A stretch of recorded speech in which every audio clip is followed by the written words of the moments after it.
ನೋಡಪ್ಪ, ಆಹ್ವಾನ ಬಂದಿಲ್ಲ.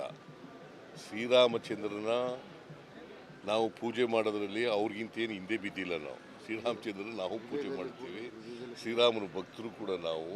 ಅದನ್ನು ರಾಜಕೀಯ ಮಾಡಕ್ಕೆ ಕೊಟ್ಟಿದ್ದಾರಲ್ಲ ಅವರು, ರಾಜಕೀಯ ಮಾಡಕ್ಕೆ ಕೊಟ್ಟಿದ್ದಾರೆ. ಇದನ್ನು ಅಯೋಧ್ಯೆಯಲ್ಲಿ ಶ್ರೀರಾಮ ಮಂದಿರ ಕಟ್ಟಿಸಿ ರಾಜಕೀಯ ಮಾಡಕ್ಕೆ ಕೊಟ್ಟಿದ್ದಾರಲ್ಲ.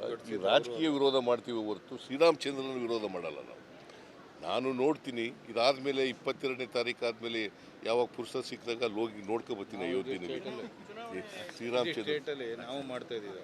ಆಮೇಲೆ ಇಡೀ ರಾಜ್ಯದಲ್ಲಿ ನಮ್ಮ ಎಲ್ಲ ಕಾರ್ಯಕರ್ತರು ಕೂಡ ದೇವಸ್ಥಾನಕ್ಕೆ ಹೋಗಿ ರಾಮ ಮಂದಿರಕ್ಕೆ ಹೋಗಿ ಪೂಜೆ ಮಾಡ್ತಾರೆ. ಯಾರು ನಾಟ್ BJP ಅವರ ರಾಜಕೀಯ ಅಷ್ಟೇ ವಿರೋಧ ಮಾಡೋದು.